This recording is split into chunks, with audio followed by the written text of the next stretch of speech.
Dobrodošli v podcastu Beyond Leadership, kjer gostimo izjemne posameznike in odkrivamo nove dimenzije vodenja, njihove talente in recepte za uspeh. Ne se ustrašiti, Mark je še vedno z nami na drugi strani. Mark, dobrodošel. Živijo Mark. Živijo Mark. Ja, z nami sta še strokovnjakinja številka 1 v Sloveniji za avtentično vodenje, profesor Penger, pa kolegica predstavnica iz gospodarstva Maja. Hvala. Mark, da ti ne naredimo krivice, te bomo zelo podrobno predstavili, ker vemo, da si to zaslužiš. Si podjetnik, vodja, menedžer, inovator, raziskovalec, pa mislim, da še nekaj, kar se v teh časih velikokrat pozablja, si izjemen človek. Hvala. Sicer pa tvoje pretekle izkušnje, se pravi delovne izkušnje, si trenutno direktor podjetja 1337 Works, si ustanovitelj, član uredniškega odbora Beyond Leadership Slovenija. Mislim, da te potem poslušalci skoraj najbolj poznajo. V preteklosti oziroma še danes si vodja poslovnega razvoja v podjetju GenePlanet d.o.o. Potem si še vodja pisarne za inovacije in nove tehnologije v BTC d.d. in pa še veliko ostalih drugih vlog. Morda nekateri, ki te ne poznajo, ne vedo, ampak ti imaš kar 4 magisterije. Od tega je eden iz Ekonomske fakultete Univerze v Ljubljani, 2 iz Missouri State University in pa en iz Drury University. Pod ene izmed vidnejših dosežkov si member of Golden Key International Honor Society, član Beta Gamma Sigma, uspešen tudi raziskovalec z objavami v HRM reviji. V preteklosti si prejemal Zoisovo štipendijo, tudi top 5 študentov Univerze v Ljubljani, nekaj športnih dosežkov, pa še marsikaj drugega.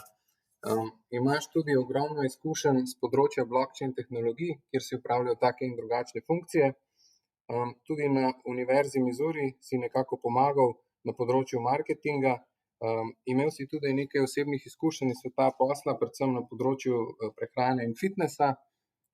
Si naš gostujoči predavatelj na Ekonomski fakulteti, inovator, mentor, pa sigurno sem še kaj pozabil. Zdaj, poslušalci gotovo vedo, katero je tvoje otvoritveno vprašanje. Jaz bi te malenkost presenetil, pa če si predstavljaš čez 30-40 let, ko boš recimo, da že aktiven upokojenec senior, kakšen si želiš biti takrat oziroma misliš, da boš? Prvo najlepša hvala vsem trem za fantastičen uvod. Hvala, Simon. Zelo zanimivo je biti na drugi strani. Ful dobro vprašanje. Čez 30 let, ko bom upokojenec, definitivno želim biti mentor. Se vidim v mentorski vlogi, da bi čim več pomagal mladim, tudi starejšim, dajati svoje znanje, vračati skupnosti, vračati Sloveniji.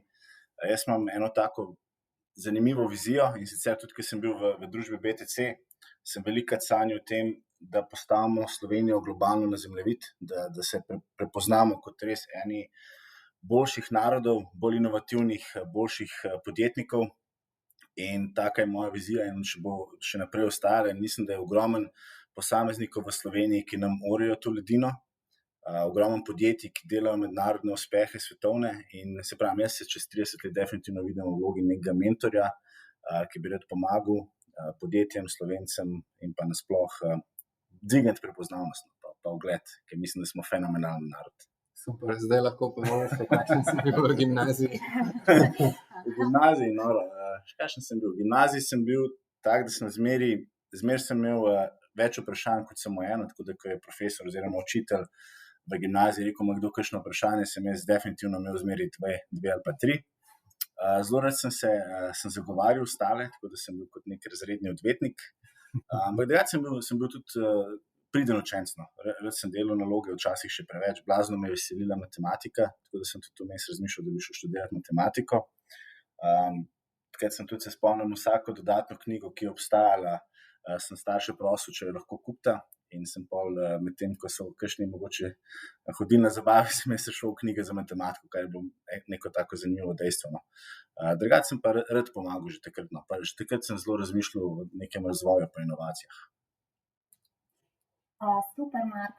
No, jaz bi pa rada tudi našim poslušalcem te predstavila, kako sva se spoznala. Ti si naš študent bil Ekonomske fakultete Univerze v Ljubljani in sicer na mednarodni smeri. In bila sem tvoja mentorica pri magistrski nalogi. Res, da v moji zdaj več kot 23-letni karieri sem imela več kot 23.000 študentov, pa več kot 600 magistrov in mnogo študentov. Moram pa reči, da si takoj s svojo delavnostjo, pridnostjo, zavzetostjo prišel v sam vrh. Kaj te odlikujejo? Tvoj talent za pisanje, to je res lepo videti, da si danes tako uspešen mednarodni menedžer, direktor, zgled, vzornik in še vedno kot vrhunski menedžer gradiš na pisanju, neprestanem raziskovanju in to je tvoja dnevna rutina. Si resnično predstavnik avtentičnega vodenja, odlikujejo te pa razgledanost, povezovanje, talent pisanja, ki sem ga omenila, mreženje, javno nastopanje, disciplina, resnično močna dnevna disciplina, ki je pri tebi vezana res na uro, močna rutina, hkrati pa to, kar redko srečamo, po eni strani moč in pa mirnost hkrati. Izrazit pozitivizem, močan fokus, natančnost, kjer niti ene vejice ne postaviš napačno in pa zlasti fokus na inovativnost, prihodnost, pa morda tudi ne boš vedel, res ta močan medgeneracijski razvoj. Jaz se spomnim, ko si ti poklical, in si rekel, bi sodelovali, bi še naprej raziskovali. Res moram reči, da si izjemen človek in zgled mladim generacijam in vsem vodjem. Na začetku bi te pa rada postavila to vprašanje, res si predstavnik in ambasador avtentičnega vodenja in praviš, zapisal si, avtentično vodenje je zame kombinacija različnih med seboj povezanih osebnih in življenjskih vrednot, naukov ter izkušenj. Na naši univerzi, ki jo redno obiskuješ, si delil številne zglede in podal 6 načel. Vsak dan začni z namenom biti boljši, drznejši kot vodja. Vsak posameznik ima dodano vrednost in mnenje, ki šteje. Vedno preizkušajte nove stvari, bodite ustvarjalni, raziskujte, delajte tudi napake, povežite se z ljudmi, ki so uspešni in širite svoj network in počnite stvari izven cone udobja. Kako bi komentiral tvoj pristop avtentične prakse in pa tvoje izkušnje glede tega vodenja? Hvala, Sandra, še enkrat za zelo lep uvod. Zdaj, definitivno je že Simon prej te lepo predstavil, da ti si ena izmed glavnih oseb, ki je pripeljala avtentično vodenje v Slovenijo. In mislim, da je danes to že zelo, zelo prepoznaven pojem globalno in se veliko top menedžerjev vodi s tem identificira in definitivno se jaz tudi. In jaz bi rekel, da avtentično vodenje, kot si že omenila, zame je res en skupek nekih vrednot. Tudi jaz nase kot vodja gledam kot na osebo, ki razvija in gradi odnose z mojimi zaposlenimi. Ker meni so moji zaposleni glavni in mislim, da kot vodja, če zaposleni rastejo, rasteš tudi ti. In mi je zelo pomembno, da jih znam opolnomočiti, da jim dam to znanje in pa dejansko to moč, da rastemo skupaj. Ker meni je bilo blazno fascinantno, ko sem enkrat poslušal pa bral v bistvu Warrenu Buffettu, ki mi je tak fascinantna oseba, tudi en najbogatejših posameznikov na svetu, in on je dejal, da ko on pride v svojo sobo s svojimi top menedžerji, želi biti dobesedno med bolj naumnimi ljudmi, če poenostavimo, kar pomeni, da želi okoli sebe ljudi, ki so bolj izobraženi, ki imajo več znanja in ga presegajo. Tudi jaz, ko sestavljam svojo ekipo, ko sem jo sestavljal, sem iskal osebe, ki me nadgrajujejo v določenih znanjih, ker se mi zdi to blazno pomembno.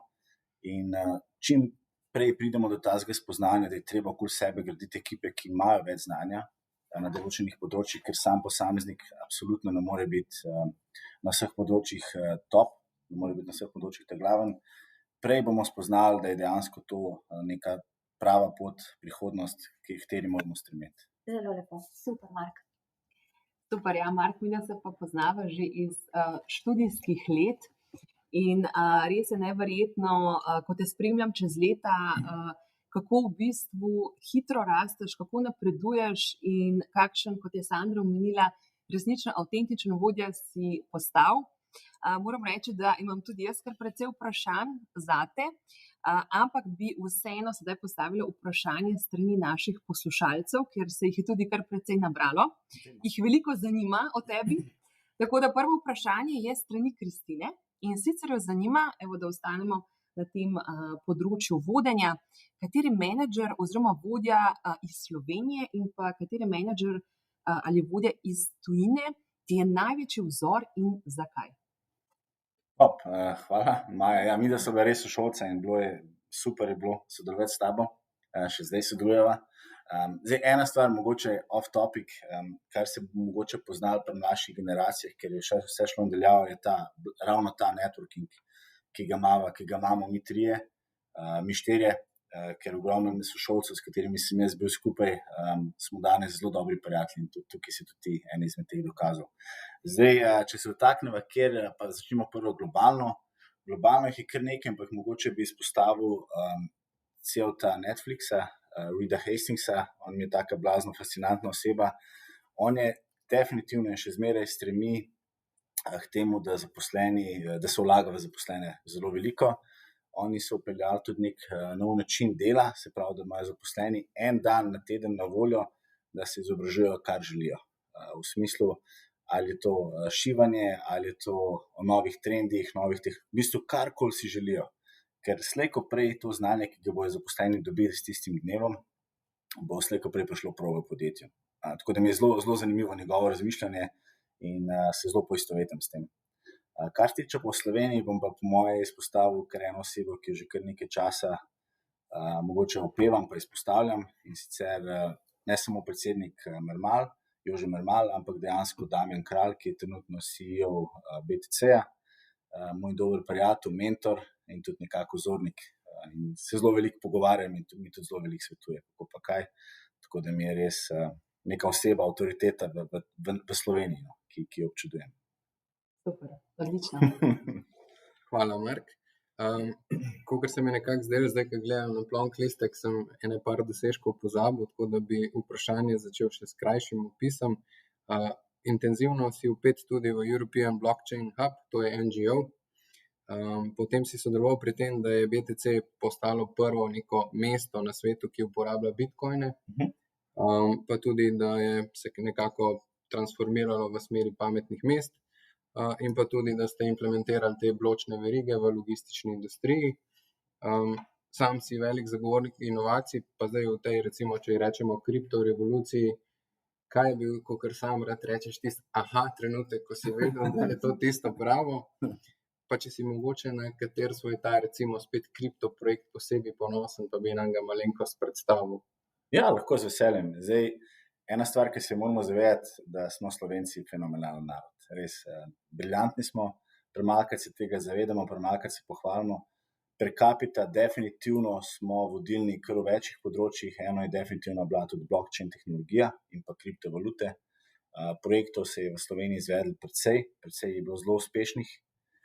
Mislim, da smo samo v letu 2018 so slovenska podjetja zbrala več kot 50 milijonov dolarjev investicij, kar so bile precej visoke številke za tako majhno državo. Ogromno svetovnih projektov se je tukaj pojavilo, ne smemo pozabiti na Bitstamp, eno izmed glavnih pa vodilnih kriptoborz na svetu. Podjetij imamo kar precej, eno izmed njih je tudi definitivno Eligma oziroma GoCrypto, s katerim smo postavili tudi močen pečat v Sloveniji, ker smo transformirali BTC City v prvo Bitcoin mesto na svetu, se pravi, kjer se lahko plačuje s kriptovalutami. In praktično so v Sloveniji, mislim, da je že 150 lokacij, kjer se lahko plačuje s kriptovalutami, kar je res fascinantno število. En projekt, ki je bil pa meni zelo fantastičen in se tudi svetoval in sodeloval zraven, je pa tudi Origin Trail, ki smo ga takrat upeljali v logistiko. Origin Trail je zelo lep primer blockchain tehnologije za sledenje, kjer smo dejansko povezali več partnerjev, od Petrola do BTC logistike do ETE, in smo lahko dejansko sledili enemu produktu od proizvajalca do končne police, se pravi do Petrolove police. In smo dejansko lahko vedeli na koncu na polici točno, kjer produkt je iz kje prišel, iz katerega skladišča do katere trgovine. In je bilo to zelo lepo videti in to je bila neka novost takrat in jaz sem šel tudi v Bruselj skupaj z Origin Trail ekipo to predstavljati. In so nam res vsi rekli, da je bilo to res neka globalna inovacija. Ker takrat v blockchain tehnologiji se je veliko govorilo, ni bilo pa še neke dejanske koristi oziroma vidnosti, mi smo pa to dokazali. In bilo res ena zelo lepa zgodba o uspehu in še enkrat spet slovensko podjetje, ki je naredilo neko izjemno novost. Super, hvala. Mark, jaz bi se pa vrnila še nazaj na področje šolanja in tvojega študija. Kot je Simon izpostavil, imaš kar 4 magisterije, no tega, ki si ga pri nas na Ekonomski fakulteti Univerze v Ljubljani napisal, glasi naslov Virtual Teams and Virtual Team Leadership Analysis of Selected Cases. To se pravi, fokusiral si se na virtualne time, virtualno vodenje, tvoji raziskovalni koncepti pa so inovativnost, virtualno vodenje, mreženje, virtualni timi in pa avtentično vodenje. Lahko povem kot mentorica, čeprav je obseg magistrske naloge tisti formalnih 50 strani, ti si se lotil vpisu, takrat sva sodelovala preko Skypa in ne vem, če se boš spomnil, ampak vsak tvoj zaključek pogovora je bil lep pozdrav nazaj v domovino. Drži, ja. In jaz sem rekla, kako izjemen študent, no, profesor Dimovski, ko z nami sodeluješ v programski skupini, si tudi član raziskovalne skupine, pa pravi, Mark je izredno vesten. Poleg vseh ostalih vrednot in odlik, ki smo jih že izpostavili. Lahko poveš, ker nas posluša tudi veliko študentov, ki se zdaj pripravljajo na magistrsko nalogo, na zaključne naloge. No, in če končam, tvoja magistrska naloga ni imela le 50 strani, ampak sem imela pol kot mentorica kar malo težave, ker smo mogli dati prošnjo za podaljšan obseg dela, argumentacijo in je v bistvu obsegal tisti končen Word, kar je nek 200-250 strani in pa smo to ugostili in sem prosila, pa makar damo font 4 v priloge, ne moramo, jaz sem razumela, si tudi čustveno navezana besedilo, nekako smo uspeli čez ta pravila, ta tvoj talent spraviti v ta obseg, ki ga je bilo treba minimizirati. Tvoj talent pisanja, predajanj, diseminacije opazimo tudi vsi v Beyond Leadershipu, v dnevnih socialnih omrežjih, kako vestno pišeš. Kaj bi svetoval študentom, kako uspeš toliko se zorganizirati, tako se organizira, toliko napisati, poleg tega je to tvoj talent in res tudi strast, ne? Povej. Ja, absolutno, hvala. Takrat moram reči, da jaz sem delal magistrsko, moja zadnja, ki je tudi, sem najbolj ponosen na njo, preko Skypa, Sandro, kar je bilo res noro. Spravi, jaz sem bil v Ameriki, ti si bila takrat v Sloveniji in moram reči, da prva stvar, ki so jo meni že moji kolegi priporočali in pa sošolci, je, da si moraš najti pravega mentorja. Definitivno sem jaz takrat točno vedel, koga hočem in jaz sem hotel tebe. In absolutno vsem študentom priporočam, da si najdete top mentorja. Jaz bi zdaj rekel Sandro, ampak vem, da je Sandra zelo zasedena. Ampak mislim, da je to prva stvar, ker ti si mi takrat zelo hitro pomagala, si me usmerila in smo zelo hitro določili neko temo in je od takrat naprej bilo pa sam še, da je bilo treba spisati. Zdaj, kar se tiče tvojega vprašanja, jaz ena mogoče stvar je, da sem devica in že po naravi smo device zelo organizirane, pa kar neka švicarska ura, jaz dejansko bi lahko po meni uro nastavil, ker moji dnevi so zelo podobni, ampak jaz v tem uživam, veliko ljudi ne. Jaz se trudim biti spontan, če dalje bolj, ampak nažalost imam rad rutino in mi to tudi olajša veliko dela. Tako da jaz imam določene ure oziroma časovne predele v dnevu, ki jih namenim branju, se pravi svoji strasti, raziskovanju najnovejših trendov, člankov, od Harvard Business Reviewja do Wireda, do raznih podcastov, ki jih poslušam in tudi na vse te sem naročen in dobivam razne newslettere. In si jih potem med delovnikom označim in jih potem na koncu dneva ponavadi tam okoli 7, 8, 9 zvečer preberem in si potem označim, kaj je nekaj, kar bi rad delil z mojimi poslušalci oziroma z mojimi temi, ki mi spremljajo, z mojim networkom. Tako da jaz bi rekel, prvi korak je definitivno, da si izbereš par medijev, ki jim zaupaš, ki veš, da so kredibilni. Moraš definitivno si izbrati tudi neko snov, kaj te veseli, je to zdaj nove tehnologije, je to, pisanje, je umetnost, neka industrija, potem pogledaš, kje so najbolj kredibilni mediji in se potem na to fokusiraš. Še pa tako, da danes je toliko enih informacij, da si včasih lahko zelo overwhelmed, res preveč vsega, tako da moramo biti res zelo fokusirani, ker tudi jaz včasih se mi zgodi, da je še un medij, pa še un podcast, pa sem pol kar malo živčen, ker ne uspem vsega preposlušati. Tako da verjetno najbolj, da se fokusiramo prvo, kaj nas veseli, pa si izberemo par kredibilnih medijev. Odlično, hvala ti. Super, odlično.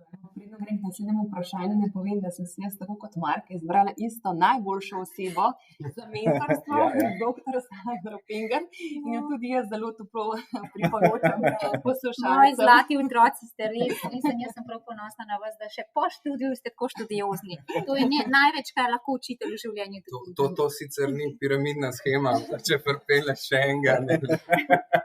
Res zlati odličnjaki, res vas je lepo občudovati in da tudi, ko imate zdaj svoje življenje, da ste toliko predani znanju in da ne odstopate, to je res izjemno. Super, res odlično se mi zdi ta povezovalnost, kot je Mark že prej omenil, da začne že med študijem, to se pravi na fakulteti.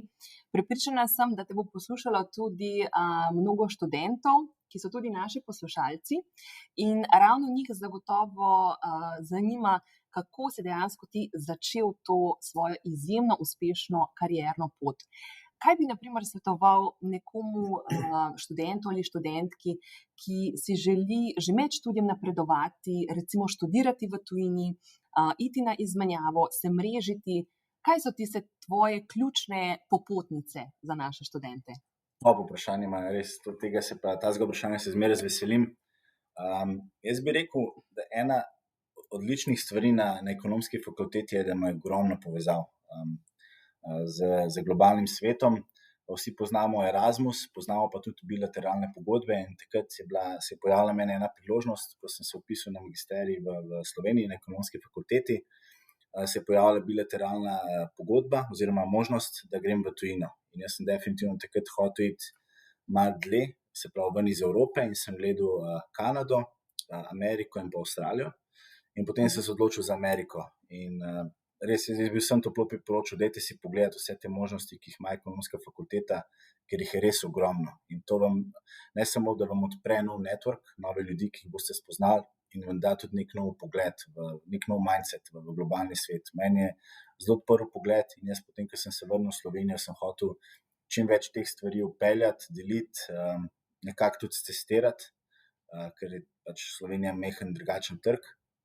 Ampak definitivno bi rekel vsem študentom pa mladim, pejte v tujino, pejte probati, dobili boste nove navade, osamosvojili se boste, nov network ljudi, nek nov pogled na svet. Nikoli ne veste, koga boste srečali. Jaz imam še danes ogromno sošolcev iz Amerike oziroma iz celega sveta, ki se slišimo, ki se dopisujemo in je res super. No. Vem, da se lahko na vsakega zanesem, na kakšno malo bolj, na kakšno malo manj, ampak definitivno je bilo to neka neprecenljiva izkušnja. Ja. Okay. Bi pa mogoče omenil, da jaz, ko sem prišel prvič v Ameriko, sem potem pa zaključil magisterij in potem moja prva služba v Ameriki je bila to tipična The American Dream. Je bila, v bistvu sem delal v Macysu in sem prodajal čevlje. Potem sem po parih mesecih napredoval in so me dali, da sem lahko prodajal high-end jewelry, se pravi nakit, ki je malo bolj vreden. Tako da sem šel po stopničkah in pol moja tretja služba, takrat sem bil pa ful ponosen, ker sem dobil $11 na uro. To nam nikoli pozabil. In sem prodajal počitniške pakete. In po 2 mesecih tega dela sem prodal samo en paket. Noben ni hotel kupiti od mene. In ne vem zakaj, ampak je prišel menedžer in rekel, we have to talk. In sem rekel, I know what you're gonna say. In sem takrat se poslovil v te službe in takrat se mi je pojavila ena zelo dobra priložnost in sem prevzel eno franšizo s prehranskimi dodatki, ki smo imeli 3 lokacije, ampak tako hočem povedati, da sem res začel čist na dnu ali kakorkoli in sem se res ful veliko naučil in je bilo zelo zanimivo pa zelo všeč. Izjemno.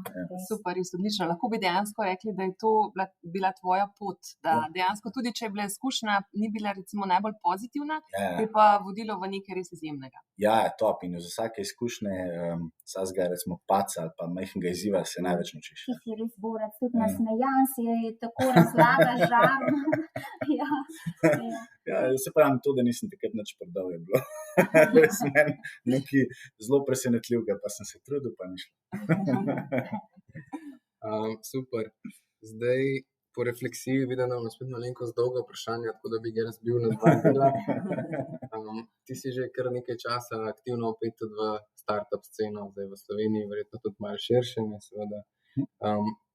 Si mogoče opazil kakšne razlike pri startupih od takrat, ko si se na to področje vključil pa do danes?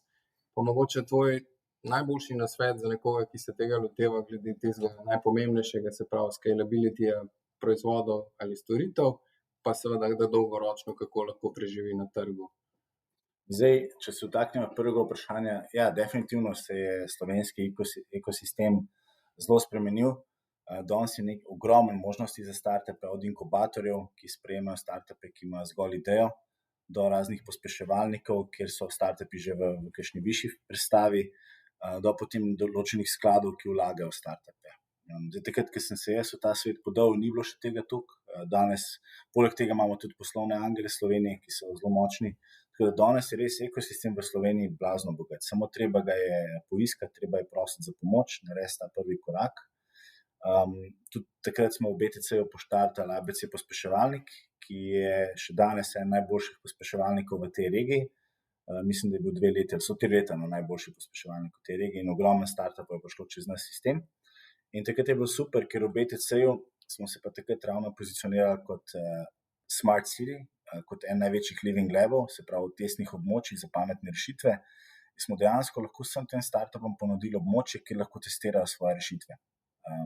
In dejansko s tem pomagajo nam izboljšati naše območje, hkrati pa oni dobijo nek proof of concept. Zdaj, danes bi jaz rekel, je zelo pomembno za startup, ne toliko ideja bo itak pivotirala, se transformirala in se večkrat spremenila. Tako kot YouTube je bil na začetku dating site, danes je čisto nekaj drugega. Ogromno teh podjetij je šlo čez faze transformacije.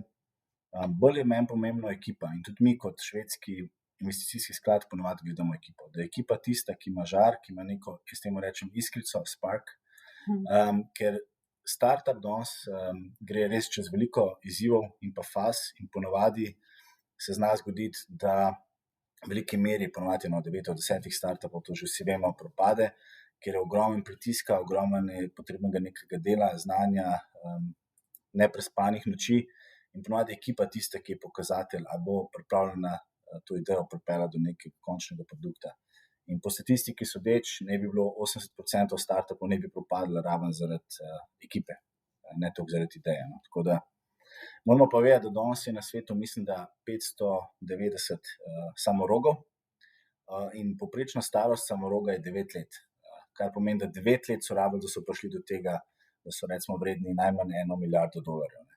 Tako da ponovadi startupi zelo hitro rečejo, ok, smo pa že kar prvi pol leta ali pa 1 leto milijonar. To je kar težavna pot, ni to hitro in tega se je treba zavedati. Tako da zdaj se veliko več, kot o samorogih govori o kamelah, ker kamele so zelo vzdržljive živali in morajo iti čez take in drugačne izzive. In tudi danes, če pogledamo, startupi morajo biti bolj kot kamele, sploh, ko pride kakšna pandemija, morajo biti vzdržljivi, močni, mogoče biti malo počasnejši tempo, ampak vsem pa biti taki, da znajo testirati, pa se hitro odzvati. Super, hvala, zelo zanimivo. Še to bi dodal, ker vem, da tudi ti zelo rad vprašaš. Zdaj, skozi vse te izkušnje, ki si jih nabral, a že približno zelo hitro veš, a bo neka ideja, nek startup oziroma skupina bo uspešna ali ne, ali je to še vedno nek tak proces, ki se mora zgoditi? Ne toliko, da veš, ampak bolj, ja, mogoče imaš nek občutek, se pravi, danes jaz se bolj fokusiram na ljudi. Absolutno mora tudi ideja imeti nek potencial, da je sploh lahko se začneš pogovarjati. Ampak jaz mislim, ja, imam že nek občutek po ljudeh, ki se jim vidi, a je to nekaj, ki je za njih nek stranski posel, a je to nekaj, kar se bo res zdaj fokusiralo 110%, pa bo je trdo garalo, pa se zavedajo, da so ogromno neprespanih noči, pa ogromno nekih izzivov. Se pravi, jaz še danes poznam par slovenskih startupov, ki so briljantni, pa se jim dogajajo taki in drugačni izzivi in jih je pač treba rešiti. In so na trgu že 3, 4, 5 let. In to nikoli ni nek, ko bi rekel, ustaljen posel, ustaljen proces, zmeraj so pridejo kakšni manjši izzivi. Sploh zdaj s pandemijo je bilo teh izzivov kar precej. Tako da ja, imam nek občutek za ljudi, znam zelo dobro prebrati, se pa včasih tudi zgodi, da se zmotim. Se pa itak verjetno vsi. Ja. Izjemno, Mark, veliko znanja si nam zdaj že predal. Jaz si kar delam zapiske, vidite, tako se učim od mojih mladih, izjemnih, uspešnih nekdaj študentov. Zaupal si nam, fokus je bistven, rutina, disciplina, od katere ne odstopaš, Pri gradnji ekipe je ključen žar v očeh, ves čas omenjaš ekipo, vztrajnost, prepoznavamo te in si res vzornik avtentičnega vodenja, vse gradiš na znanju. Dodala bi še, pa morda res redko srečamo v praksi primer vodje, če upoštevamo model vodstvene mreže, je lahko vodja usmerjen ali bolj k ljudem ali pa bolj k nalogam. Ne? Recimo pri tebi najdemo ta izrazit fenomen, kjer si usmerjen tako k ljudem kot k nalogam, kar lahko mi vsi potrdimo, ne drži. Ja, tako da si res discipliniran pri pisanju, bom rekla, doseganju ciljev, analitičnosti, Excel tabelah in pa hkrati tudi maksimalno dovzetev ljudi. Zdaj bi pa ekipa je pravzaprav nekaj in pa ta žar, ki te ves čas izpostavljaš, te dve pomembni vrednoti, elementa vodenja. Vse to je pa povezano tudi s športno kariero. Povej nam, kdaj si pravzaprav si ti že v gimnazijskih letih in pa potem nadaljeval tudi v študentskem obdobju, to športno kariero, rokometno disciplino. Povej nam, kako gledaš na to športno kariero, na pomen športa. Vemo, da iz znanstvenih raziskav pravijo, ne, in tudi vodilna podjetja, direktorji na lestvici Forbes so večinoma bili športniki z rezultati, saj to zahtevo sodobnega vodjo je nek fokus, disciplino in daje tudi moč vodji, da lahko usklajuje potem delo in družino. Kakšen pomen pripisuješ pa nam osvetli malo tvoja športna kariera, kdaj si začela in kot vidimo ne odstopaš od športne rutine? Ja, hvala. Zdaj, se mi zdi, da je to zelo dobra paralela med poslovnim svetom in športnim svetom. Zdaj, jaz bom rekel, da sem celo življenje že športnik. Nažalost nisem bil vrhunski športnik, čeprav sem o tem sanjal. Ja, sem pa treniral rokomet, hokej, užival sem tudi v košarki, plavanju. Ampak bom rekel, da meni definitivno je šport dal kar veliko stvari. Naučil sem se, ko smo izgubili kakšne tekme, kako se je treba odzvati, da je tomorrow is another day, se pravi, bomo šli naprej, se pobrali. Bravo. Kar se je zgodilo. Tako da dom je tudi neko zdravo tekmovalnost, danes v tem svetu smo vsi tekmovalni. Dom je tudi nek timski duh, da vem, kako je treba v moštvu, v ekipi delati, da delamo skupaj, da nisi sam posameznik. Tako da ogromno stvari mi je dal. No. Tudi dom je neko mojo cono, kjer se jaz odklopim, tako da jaz še danes poskušam vsaj 5 do 6 na teden iti na fitness, nažalost zaradi poškodb. In takrat je ta moja cona, kjer se jaz odklopim, kjer jaz resetiram, kjer razmislim določene situacije, predelam dan, kaj se je zgodilo, kaj moram še izboljšati. In absolutno se mi zdi šport neka absolutno pozitivna stvar, ki jo mora danes vsak posameznik, ki želi imeti neko dolgoročno kariero imeti, ker se ima zdrav duh v zdravem telesu in to dvoje gre zelo lepo skupaj. Lepo. Super. Mark, omenil si, da si izjemno discipliniran in organiziran. In dejansko imamo na to temo tudi vprašanje strani naših poslušalcev. Katjo zanima, kaj pa tvoj zasebni del? Ali imaš tudi tega organiziranega? Ali dejansko lahko tudi prepustiš družini in pa prijateljem vajeti? Ja, če dalje, bolj se poskušam tukaj učiti, prepuščati vajeti. Zelo težko, mislim, se zgodi, no. Sem če dalje bolj sproščen, ampak tudi moja boljša polovica ve, da jaz rabim vsaj par dni vnaprej vedeti, če planira kakšen izlet ali pa kakšen dopust, da se jaz mentalno zgleda pripravim, ker sem pač devica in vem, da moram ogromne stvari sama vzeti. Tako da ja, no, včasih sem bil precej bolj rigiden na tem področju. Sem hotel res, so bili moji dnevi še danes splanirani, ampak jaz sem to zelo redno. Rad imam rutino, rad imam nek ustaljen ritem. Absolutno se dogaja, da prihajajo dnevi, ko zelo težko držati tako rutino, pa moraš biti spontan. Tako da ja, se učim, sem če dalje bolj spontan, tako da počasi. Odlično. Da še pod vprašanje, se ti zdi, da ti dejansko ta organiziranost v zasebnem življenju pomaga tudi v poslovnem življenju? Vse to prepleta? Verjetno se. Kakor smo že slišali na večjih podcastih od večjih izjemnih vodij. Danes se mi zdi, da je poslovni svet, pa tudi zame, ker obožujem svoje delo, ker sem res strasten glede tega, tudi zelo posega v osebni svet. In se mi zdi, da jaz tukaj ne bi neke ločnice dajal.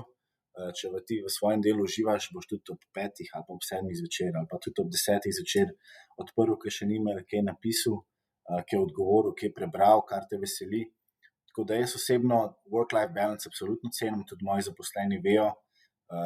Naprimer, mi imamo ob petkih delamo samo 6 ur, delajo doma, kadar želijo, ogromno nekih bonitet imamo, ogromno vlagamo v izobraževanje njih, ampak jaz sem tak, da ker imam rad svoje delo, ker sem strasten in imam še kar nekaj projektov, ki bi jih rad izpeljal do konca, nekako to enačim. Tako da se znam odklopiti, ampak tudi ko grem na dopust, rad kakšno urico, 2 na dan kaj podelam, pa se podklopim. Je pa to zanimivo, ne res Maja, pa Mark, kako sta zdaj izpostavila pomen teh postavljanja prioritet v uredništvu. Tu smo gostili profesor dr. Vlada Dimovskega, tudi vrhunskega trenerja, športnika Gregorja Sobočana in številne mnoge druge uspešne izjemne posameznike in imate skupaj, Mark, ta sistem. Vsak sicer postavi drugače, ti praviš rutina. Profesor Dimovski je rekel, ključ do uspeha je strukturizacija. Tudi on kot mlad je tako treniral prav, dotikal sem se bazena, sledila sta mi 2 šola športa, tudi Gregor Sobočan je dejal, od treninga ne odstopam, karkoli, tako da vidimo, da za en uspeh je potrebno postaviti prioriteto in tej prioriteti dlje časa v tistem obdobju nameniti res tudi plan in fiksirati, timeboxati aktivnost in res izpeljati. Ja, absolutno. Mislim, da danes ena glavnih aplikacij pri meni je Google Calendar, se pravi, jaz si vse dam v koledar in se mi zdi zelo pomembno, da danes v takem hitrem svetu, jaz si dam tudi v koledar, da je moj prosti čas. Ker vem, da če si tega ne bom dal, dejansko bo kaj uletel noter in tako da imam vse po koledarčkam. Dejansko bi lahko povzeli, da če delaš tisto, kar te veseli, nikoli nimaš občutka, da dejansko delaš. Točno tako, bravo, top. Ja. Dejansko bi lahko tudi to povezali, da potem na koncu dneva ne občutiš stresa, ampak si samo utrujen, kot je bilo tudi izpostavljeno v enem izmed podcastov. Ja. Pomemben del tvojega vsakdana so tudi virtualni timi. Pa me zanima čisto oseben pogled, da si osebno pristaš tega, kako pomembna se ti zdi še vedno socializacija, pač zdaj v trenutnih razmerah nekoliko manj. Pa tudi seveda na to vprašanje se navezuje potem, kako vidiš razvoj digitalizacije, pa pač delo od doma, kako ga sam dojemaš kot vodja. Ja, odlično vprašanje. Zdaj, če se malo poigramo z besedami, smo šli iz social distancinga v distance socializing. Tako da dejansko jaz sem velik zagovornik virtualnih timov. Tudi jaz, ko delam za švedsko podjetje, mi imamo sedež v Sloveniji, na Švedskem in pa v Arabskih Emiratih, v Dubaju. Tako da mi smo že kar lep čas virtualni oziroma globalni tim. Zdaj, ogromno nekih prednosti, je pa res, da moramo zato, da virtualni tim postane uspešen pa učinkovit, vzpostaviti neke delovne navade in delovne procese, ker to so dejansko osebe, ki se včasih celo ne spoznajo, ni fizičnega kontakta. Tako da je blazno pomembno, da vpeljamo tudi tukaj neke rutine, da se ekipa spozna, da se sprosti, ali to, da na začetku sestanka, da se vsak predstav pove, kaj je delo za vikend, kaj pričakuje, kako je družina, take neke, ko bi rekel, osnovne stvari, da se spoznajo, da se delijo res neke osebne zgodbe. Prednosti so pa definitivno velike. Mi danes lahko praktično iščemo talente po celem svetu, sestavljamo ekipe iz najboljših ljudi, posameznikov iz globalnega sveta, in s tem dobimo tudi pogled iz različnih kultur, različnih, ko bi rekel, dimenzij, ki se dogajajo, ker kakšne države imajo hitrejši tempo digitalizacije, kakšne so mogoče majhno počasnejše. In meni se to zdi res neka lepa rešitev. In tudi danes, ko s pandemijo smo spoznali, da je vse mogoče, da se vse da. Praktično smo čez noč šli online. Tudi CEO Microsofta Satya Nadella je rekel, da smo v 2 mesecih doživeli praktično 2 leti digitalizacije. Jaz mislim, da smo še več doživeli. Ogromno procesov je šlo online, prej se kakšnih stvari ni dalo, zdaj se dejansko dalo. Spletna prodaja naj bi celo prosperirala v 3 mesecih, kakor naj bi se zgodili v 10 letih, celo še več.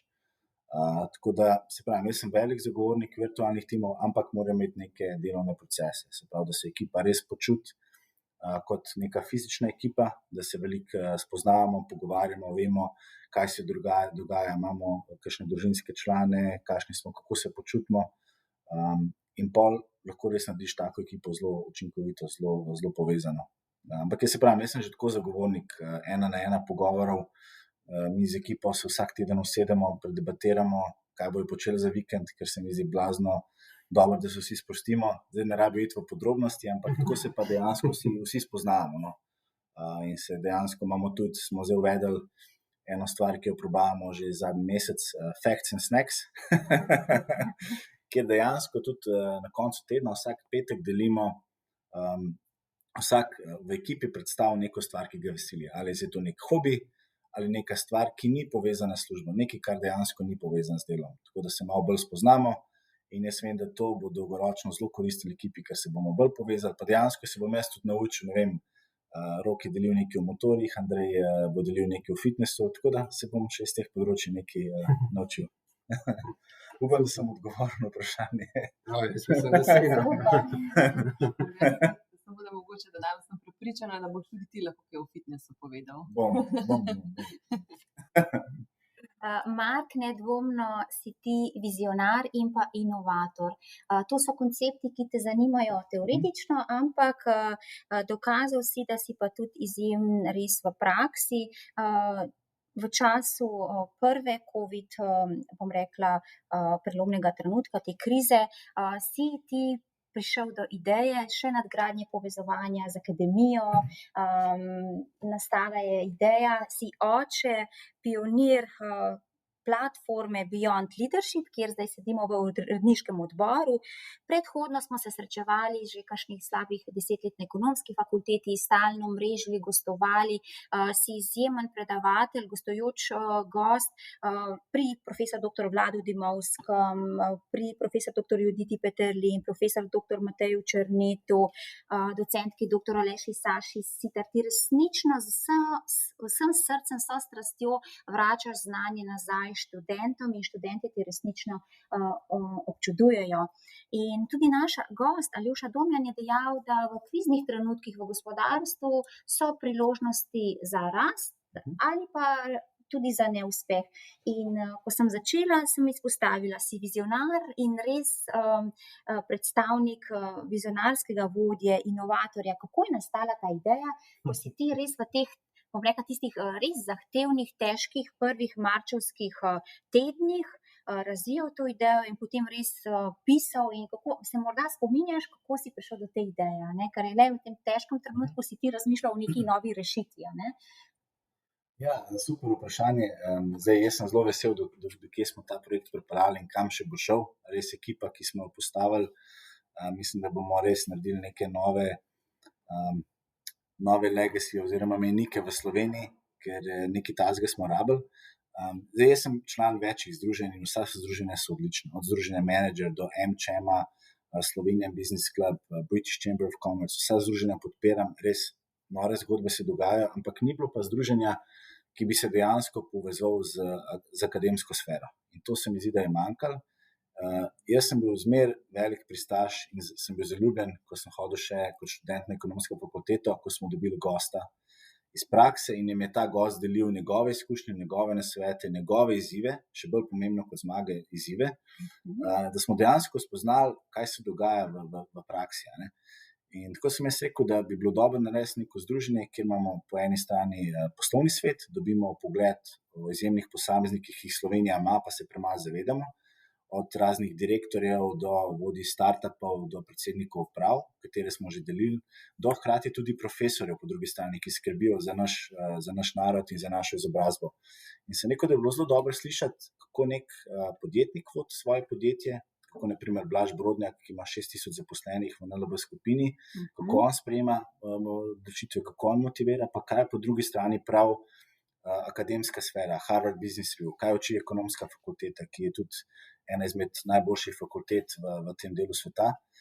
In smo rekli, dajmo neko zgodbo narediti. Zdaj, lepa stvar tega je, da imam jaz, bom rekel, kar močen ali pa v redu network okoli sebe, in jaz, ki sem takrat tebe poklical, Sandra, si takoj, sploh verjetno še nisi vedela, kaj se dogaja, si bila takoj za, in če sem jaz oče, si ti mama, te projekte. Tako da smo ta projekt hitro pripeljali v neko novo dimenzijo. In se mi zdi, da je to res manjka, da se dejansko poslovni pa akademski svet povežeta. Ja, jaz bi se na tem mestu tudi vsem zahvalila, vodjem, direktorjem. Ta hip lahko povemo iz predavalnice, online predavalnice, z vašimi podcasti, znanjem pomembno prispevate k kakovosti učnega procesa naših študentov pri menedžmentu, izdelujejo seminarske naloge in tudi v teh razmerah COVID-19 lahko slišijo vaše življenjske zgodbe in jih integrirajo v svoje seminarske naloge. Tudi Maja z nami, ki je asistentka pri predmetu, a ne, veliko jim pomenijo vaše zgodbe in omogočili ste, da lahko študentje delajo na realnih primerih. Tako da res hvala vam in čisto vse, ki smo vas pozvali, ste pozitivno odgovorili in pač takoj pokazali sodelovanje. Tako da se vam res zahvaljujemo in smo za to res hvaležni. Res je, tako kot je rekla Sandra, lahko povem iz prve roke, da študenti to izjemno cenijo. In jaz se že prav veselim vseh seminarskih nalog, ki bodo tudi vključevale vaše misli in dejansko vaš doprinos. In zdaj se spomnim Marka, ko je sedel v veliki dvorani in rekel ob koncu njegovega gostovanja: tukaj sem, dragi študentje, zdaj me pa vprašajte. In je pol bil molk in je rekel: jaz razumem, da je zdaj ta molk, jaz bom kar sedel, vi vprašajte. In povej, Mark, kako ti veliš potem, ta molk traja in Mark potrpežljivo sedi.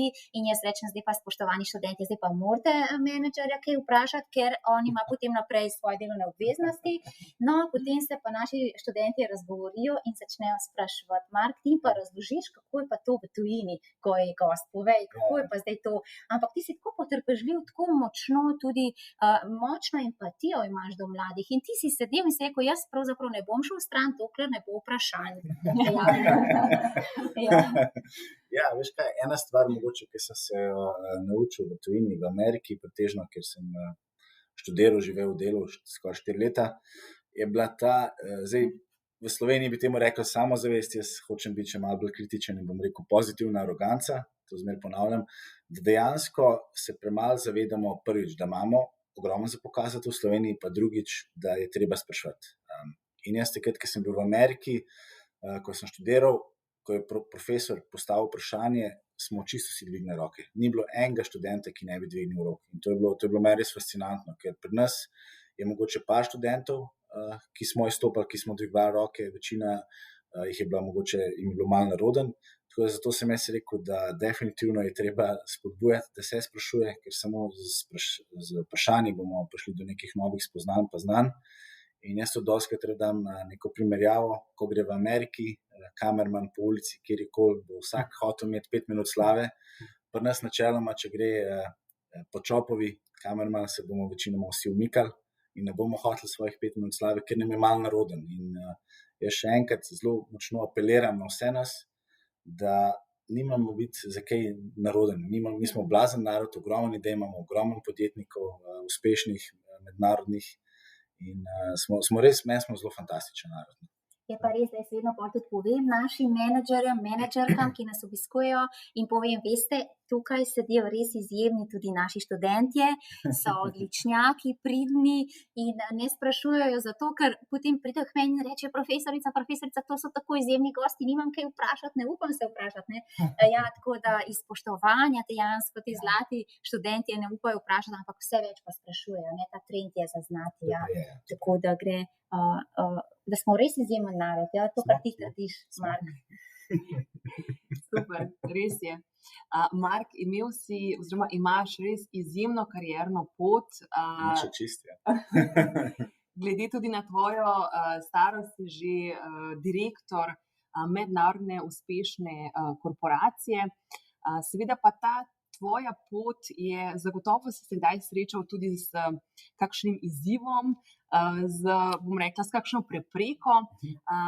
Zagotovo naše poslušalce, sploh tiste mlajše na začetku karierne poti, zanima, kaj je bila tista recimo najbolj tvegana ali pa težka stvar, ki si jo recimo moral narediti in kaj si se iz tega naučil?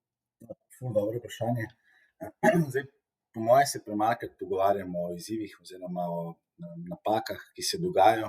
jaz sem jih ogromno naredil, verjetno jih bom še več naredil, ker to so v bistvu, bom rekel, dobre stvari. Danes je treba inovirati, treba delati napake, ker na napake se največ učimo. Jaz sem imel kar nekaj takih izzivov, če jih tako poimenujemo. Definitivno je bil mogoče en mojih prvih izzivov, ko sem začel svojo karierno pot, da sem imel zelo močan ego. Takrat se tega še nisem toliko zavedal in sem res na vsako tako mogoče odločitev, ki ni bila meni pisana na kožo, odreagiral povsem napačno.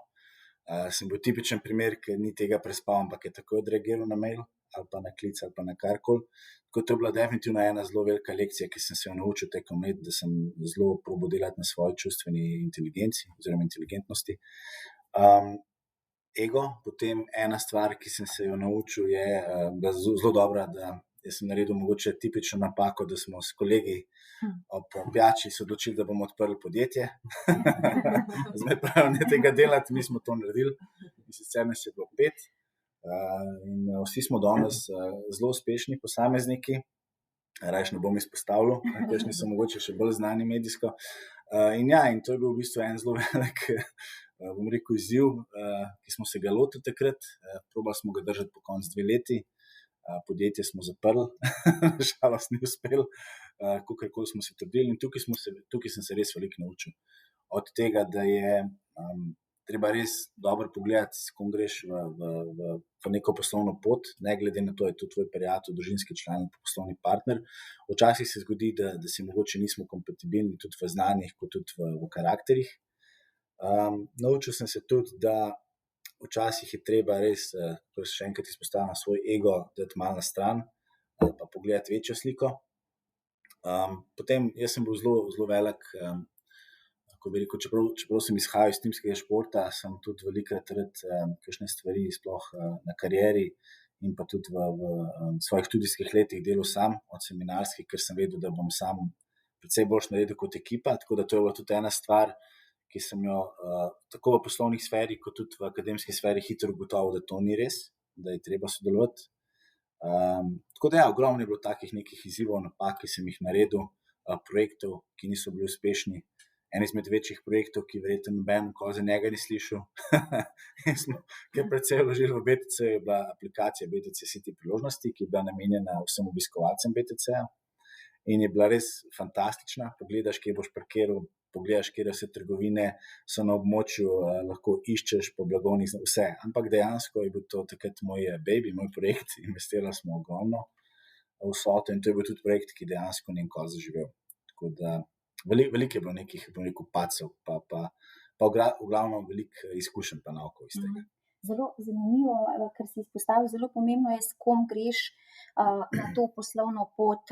V tvojih predavanjih, na naših gostovanjih si večkrat izpostavil, da je zelo pomemben vidik zaupanja in pa ljudi. In praviš, da zaupanje in integriteta sta ključni vrednoti pri vodenju projektov in poslov. Danes smo imeli na Ekonomski fakulteti, na Centru poslovne odličnosti Ekonomske fakultete, Akademijo vodenja in modul, ki ga je vodil profesor Dimovski, veliko je bilo govora prav o zavzetosti in zaupanju. Bi lahko mogoče povedal tvoj vidik, ker vidimo, govoril si o gradnji ekipe, o pomenu ekipe, o fokusu. To se pravi, kako pa gledaš na zavzetost? To se pravi, pomemben element pri gradnji ekipe je prav ta zavzetost. In pa, kaj bi svetoval, veliko vprašanje bilo danes tudi iz strani gospodarstvenikov, s katerimi orodji, pristopi, mehanizmi lahko menedžer na vodilnem položaju gradi to zavzetost, kako lahko prispevaš tej zavzetosti posameznika, da je še bolj zavzet znotraj ekipe. Zelo dobro vprašanje. Veliko se vsi s tem vprašanjem ukvarjamo in soočamo. Jaz bi rekel, da ena glavnih stvari je, če začnemo pri zaupanju. Moraš vzpostaviti neko zaupanje v ekipi. Jaz sem zelo transparenten, tudi zelo rad se veliko pogovarjam s svojo ekipo, s svojimi ekipami, da vzpostavimo neke, ko bi rekel, delovne procese, pa hkrati da vzpostavimo neke temelje, neko zaupanje. In zavzetost je danes zelo pomembna, sploh če govorimo zdaj o virtualnih ekipah, o delu od doma. Vsaka ekipa ni enaka, vsaka ekipa ni zelo učinkovita, ampak je lahko pač samo učinkovita ali pa pač navadna ekipa. In se mi zdi, da tukaj je zelo na vodi, da prvi zna pogruntati v svoji ekipi, kaj so talenti posameznika, kaj so tiste njegove sposobnosti, karakteristike, ki ga delajo izjemnega in jih zna ven privabiti, in hkrati potem tudi vlagati v ta njegov talent, v njegov razvoj. In se mi zdi, da že s preprostim pogovorom, ena na ena, kot smo tudi opazili v teh težkih kriznih časih, lahko zelo veliko izveš. Zdaj, veliko več se je govorilo, imamo ogromne aplikacije od Zooma, Skypa, ampak ne boste verjeli, ampak včasih je celo navaden telefonski klic, ki ne vsebuje kamere, predvsej boljše orodje, da se pogovoriš s svojim zaposlenim, da spoznaš, kaj se dogaja z njim, ker včasih lahko učinkovitost ekipe pade, pa mi dejansko ne vemo zakaj. Pa je lahko kakšen razlog od zadaj, ki ga mi ne spoznamo, ne vemo za njega.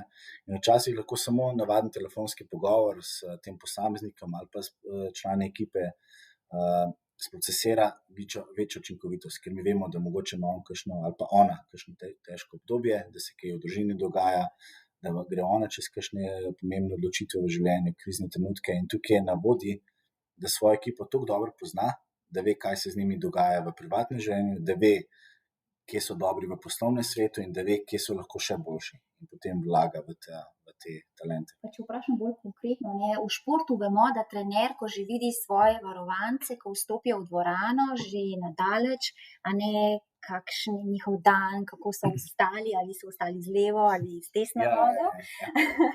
Pa me zanima, Marka, imaš ti kakšen tak skriti mehanizem, ki ni nujno zdaj prav nek ekonomski ali pa znanstveni koncept, da prepoznaš, da tudi ti mogoče to opaziš, ali so tvoji varovanci, člani ekipe vstali z levo nogo, z desno nogo, in če so morda vstali z levo nogo, kakšne mehanizme potem ponudiš, kakšno kavico, rekel si klasičen telefonski pogovor, da ni nujno več tehnologije tudi bolje. Vemo, da več tehnologije se hitro lahko ujamemo v tako imenovani digitalni stres. Torej, a ti tudi tako prepoznavaš, kot trenerja, svoje člane ekipe, ali so ostali z levo nogo in potem tako pomagaš, interveniraš, ali jih pustiš, da se sami uravnotežijo? Ne, definitivno. Se mi zdi, to si zelo dobro izpostavlja, da ena glavnih skill setov oziroma znanj, ki so potrebna in bojo potrebna v prihodnosti, je ravno ta čustvena inteligentnost, da znamo prepoznati svoje posameznike, svoje ekipe, da jih znamo prebrati, kaj se z njimi dogaja in dejansko lahko takoj vplivamo na to. Jaz si dan zelo lep primer danes. Jaz sem se danes precej zbudil nasmejan, tako kot izmeri, ampak danes ne vem, kaj je bilo nekaj v zraku. In ko smo imeli z ekipo team building oziroma timski sestanek, sem videl, da so vsi precej zaspani. Tako da smo zelo hitro naredili neko tako mehno vajo. Jaz imam zelo rad to, da v eno drugmu, da naredimo enkrat na mesec ali pa dvakrat na mesec, za vsakmu posamezniku pove eno dobro lastnost, ki jo je opazil v tem tednu ali pa v tem mesecu. Tako da smo to vajco naredili in po tej vaji mislim, da smo bili že vsi hitro zbojeni. Moram pa reči, tudi tukaj se vidi v tvoji pisarni v uredniškem odboru, ti zelo skrbiš za svojo ekipo. Vidimo, na mizi so jabolke, potem mandeljni, to se pravi, potem pa tudi bomboni brez sladkorja, tudi aloe vera napitek brez sladkorja. Vem, da enkrat ali smo hoteli prinesti čokolado ali ne, in vem, da sem slišala ta stavek, moji ekipi ne dajem sladkorja. Pa to popravi me. Vem, da je bilo nekaj v tej smeri. Zdaj, kako pa ti skrbiš za zdravje svoje ekipe? Sem prav slišala. Tako nekako sem si zapomnila in potem sem rekla, smem sploh čokolado prinesti, da ne bomo kaj narobe. Tako si kot starš, zdaj recimo tudi ni ravno pametno, da se mehnim otročkom vprašamo starše, smemo dati čokolado, smemo pač jih povabiti na sladoled, in zdaj kako pa ti dejansko, kaj smemo prinesti naslednjič za tvojo ekipo? Absolutno, ja. Drži, Maja. Si me prav slišala, sem verjetno ne bolih takrat tisti teden, ki smo se skupaj odločili, da bomo malo hujšali. Ne, mislim, da danes, če šalo vzamemo na stran, da je danes zelo pomembno, da podjetja skrbijo za, temu bi rekel lahko employee well-being oziroma workplace wellness, ki se zelo nekako pridobiva na pomenu. In naša mentaliteta, tudi prej, ko sem bil v BTC-ju pa v drugih podjetjih, smo zelo probali skrbeti za zaposlene. Zdaj, ker je pa švedsko podjetje, pa je temu še toliko bolj naklonjeno, tako da ja, pri nas poskrbimo za ta higienski minimum od sadja do raznih napitkov, brezalkoholnih, do raznih pijač, kar želijo dejansko probamo poskrbeti. Ampak to je za nas nek higienski minimum, mi gremo še korak dlje, s tem, da tudi zaposlenim ponudimo možnost, da če imajo kakšno hobi, kakšno zanimanje, zdaj, ali je to plavanje, fitness, aerobika, da jim poskušamo to poravnati, se pravi, da podjetje to pokrije. Če je kakršnakoli konferenca, izobraževanje, kakšen tečaj, absolutno tudi poskušamo to narediti takoj, sploh ni treba preveč razmišljati. Tako da smo vpeljali takih kar nekaj, bi rekel, bombončkov, cukrčkov, da poskrbimo za naše zaposlene, da se dobro počutijo. Odlično, hvala. Sladkorčki na dodatek. Ja. Tu dejansko lahko tudi top talente potem privabite, ne? Ja, točno tako, ja. Zdaj, glede na to, da ima dan samo 24 ur, pa se nam zdi, da včasih zate to ne velja. Kako izgleda nek tak tipičen tvoj delovni dan, pa imaš kakšne posebne navade oziroma rutine? Absolutno, ja. Hvala. Mislim, da si tudi isti. No? Tako da tudi pri tebi dan ni samo 24 ur, oziroma bi mogel biti daljši. Ampak ja, absolutno. Zdaj, kot sem že prej povedal, jaz sem zelo oseba rutine, tako da vsak dan začnem približno isto. Sicer zdaj, ki se približujemo zimi, mogoče pol ure kasneje vstajamo, pa drugače načeloma vstajamo ob 5:30. Potem greva z mojim ljubljenčkom, Tošijem, ki je japonska kita, na sprehod. Jaz si zraven prižgem še par podcastov, ponavadi je to Wall Street Journal, ki mi pove najnovejše novice, ki so se zgodile oziroma se dogajajo. Tako da tega ponavadi zjutraj poslušam. Po sprehodu nama naredim zajtrk, po zajtrku, pa definitivno še boljši polovici, po zajtrku ponavadi, če je čas, grem še na trening, na fitness. Ponavadi grem raje zjutraj, ker s tem lepo začnem dan. Potem v službi, ko pridem, si ponavadi zmeraj vzamem 1 uro prosto, da lahko preberem glavne maile, da lahko preberem, kaj je res prioriteta, da se lahko pripravim na kakšne pomembnejše sestanke. Po 9 oziroma 10 uri imam ponavadi kakšne pomembne sestanke, ki so bolj strateške narave, kasneje pol kakšne bolj, ki so mogoče malo manj zahtevni, kakšni brainstormingi. Pa definitivno po tem nadaljujem dan, tako da grem še na en sprehod, še kakšen podcast poslušam. Pol imam pa jaz zmeraj med 7 pa 8 uro zvečer imam svojo uro izobraževanja.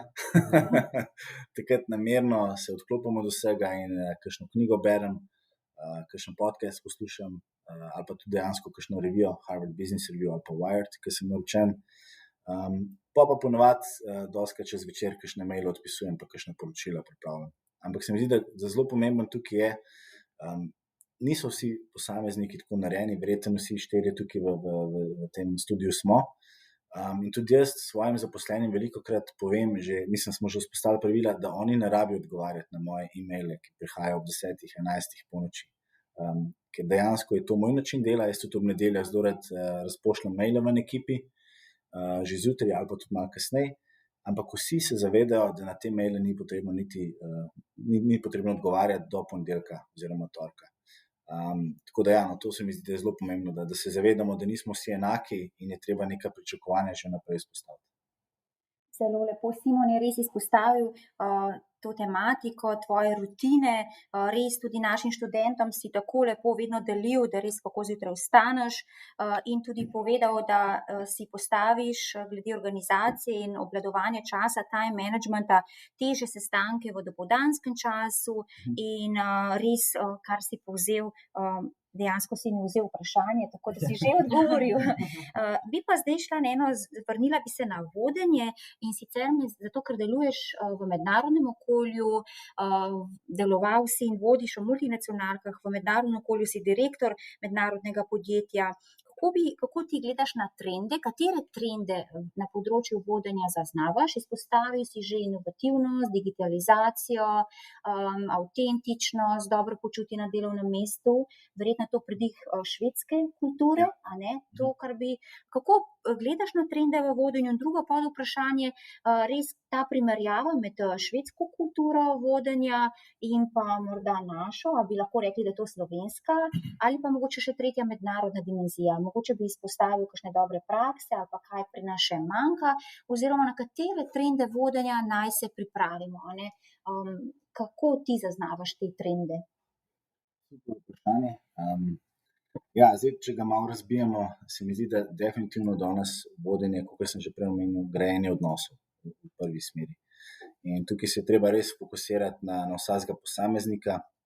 Tudi če je ekipa velika, si je treba za vsakega posameznika čas vzeti, pa se pogovoriti vsaj v ožjem krogu. Zdaj, trendov je ogromen, jaz mislim, da zelo se je potrebno fokusirati na čustveno inteligentnost. Se mi zdi, da je to res ena izmed ključnih stvari, ker ogromno nove tehnologije prihaja, od robotike do blockchaina, do umetne inteligence, do virtualne realnosti. In vse te tehnologije bojo dejansko nas usmerjale, nas vodile, manjko pa ta človeški pridih, čustveni pridih. In se mi zdi, da zelo pomembno bo za tudi vse nadaljne poklice, da bojo vodje zelo znali pogledati vsakega posameznika in imeli zelo razvita ta svoj EQ, da bojo znali prebrati, kaj je narobe z njim, kaj se dogaja, kako ravnati, kaj je naslednji korak. Zdaj, kar se tiče, ne vem, Švedske, Slovenije, absolutno je kulturna razlika, ali pa tudi Dubaja potem po drugi strani.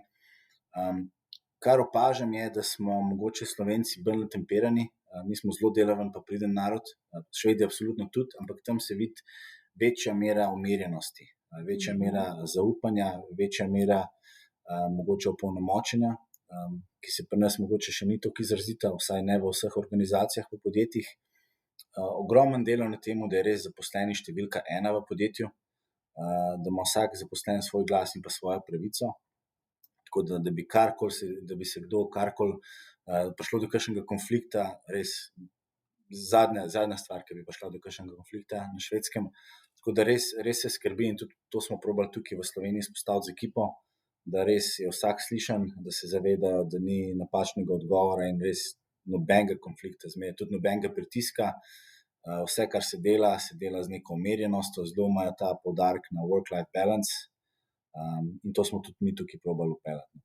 Se mi zdi pa ja, da globalni trendi grejo, zdaj delo na daljavo, da se vse tudi pomika proti zaupanju. Ogromno mora biti nekaj zaupanja, delo mora biti narejeno in to morajo zaposleni vedeti, kot absolutno tudi vodja. In tako da jaz velik poudarek dajem na opolnomočenju, na tem, da vsak zaposlen ve, kaj je njegovo delo. Če ga naredi v 5 urah, ga naredi v 5 urah, pa ne tiste 3 ure porabi za svoj čas. Absolutno to podpiram. Ampak na koncu dneva mora biti delo narejeno. Zelo lepo si je poudaril, Mark, da je vodenje grajenje odnosov. Pa pogosto se postavlja vprašanje v praksi glede motiviranja zaposlenih. Iz športa vemo, poznamo, da je zelo pomembna ta individualna obravnava posameznika. Ti si zdaj tudi rekel, da je treba vsakmu nekako na poseben način. Kako pa ti gledaš na podajanje povratnih informacij na vidik motivacije? Kako ključna je ta individualizacija? Je treba vsakega posameznika res na drugačen pristop. O tem je govoril v našem podcastu tudi profesor dr. Vlado Dimovski. Kako moramo biti subtilni, vodja mora imeti, tako kot si izpostavil Mark, čustveno inteligentnost, prepoznati posameznika in ga resnično vsakega drugače, individualno motivirati. Kako pa ti pristopaš k motiviranju? Tudi tako vsakega prebereš, razbereš, ali imaš nek svoj generičen pristop in ne odstopaš? Prva stvar, če gre na feedback, se pravi povratno informacijo. Za veliko se je govorilo o sendviču, mislim, da veliko ljudi to že pozna, se pravi, daš nek dober feedback, potem s tem nisem zadovoljen, ampak da je to izboljšati, se pravi, dobro, slabo, dobro. Jaz sem zelo zagovornik, da smo kar zelo odkriti, da se takoj pove, kaj ni ok, in da se lahko čim prej začne delati na temo, absolutno pa tudi z mojo pomočjo. Da kar želi, vsak zaposlen se mora zavedati, da kar želi, jaz sem tukaj na voljo. Če rab pogovor, če rab tečaj, če rab karkoli od mene, bo to absolutno zmeraj lahko dobil. Kar se tiče motivacije, zdaj tudi jaz, ko sem bil mlajši, so mi si rekli, super delaš, res si priden, hvala. In sem pa zmeraj rekel, ampak jaz od tega ne morem iti v trgovino, pa si kaj kupiti. Tako da absolutno danes še zmeraj prevladuje finančna stimulacija, ampak se mi zdi, da vse te stvari, ki smo jih mi vpeljali od raznih izobraževanj, zelo veliko tehtano. Tako da jaz probam vsakega posameznika res pogledati kot individuum, kot je, kaj njemu dejansko primanjkuje. Zdaj, veliko ljudi, ki izpostavlja bi rekel, neke pogoje oziroma v smeri finančnih stimulacij, so včasih mogoče tudi druge stvari odzadaj. Mogoče je včasih dovolj samo neka pohvala pred celotno ekipo. Vemo, da danes to bi pa res rad izpostavil, da se premalokrat pohvalijo majhne stvari, majhne zmage. In res vsako zmago je treba čim večkrat poslaviti. Ali je to nek manjši projekt, ali je to nek tedenski izziv, ki smo ga rešili, ali pa tudi dnevni. Res je treba vsako tako majhno zmago proslaviti, pohvaliti ekipo. Tako da jaz, tako kot profesor dr. Dimovski, sem tudi velik zagovornik posameznikov in da vsakemu posamezniku ugotovimo, kaj ga motivira, ali so to finančna sredstva, ali je to nek tečaj, ali je to, da ima kakšen dan dela od doma, ali pa da je, ne vem, kakšen dan mogoče celo frej. Odlično, hvala. Imamo tudi zanimivo vprašanje na temo inovativnosti, ki se tudi povezuje s to prejšnjo temo. In sicer Željko meni, da živimo v časih, ko je inovativnost res ključnega pomena za preživetje podjetij. Dejansko lahko vzpostavimo procese za inovativnost v podjetju, je pa zelo težko oziroma je kar izziv vzpostaviti kulturo inovativnosti. In vprašanje strani našega poslušalca zate je, kako spremeniti kulturo v smer inovativnosti na najvišjem nivoju, to se pravi na menedžerskem oziroma na direktorskem nivoju in potem to razširiti tudi na vse ravni. Kaj ti meniš, kaj je tukaj dejansko nek najboljši, najbolj optimalen pristop na podlagi tvojih izkušenj? To je res zelo, zelo dobro vprašanje. Ponovadi se vsake take transformacije kulture so dolgoročni procesi, tako da absolutno je prva stvar, ki jo treba narediti, imeti podporo vodstva. Če gre vodstvo v to smer, potem bo tudi podjetje lažje šlo v to smer.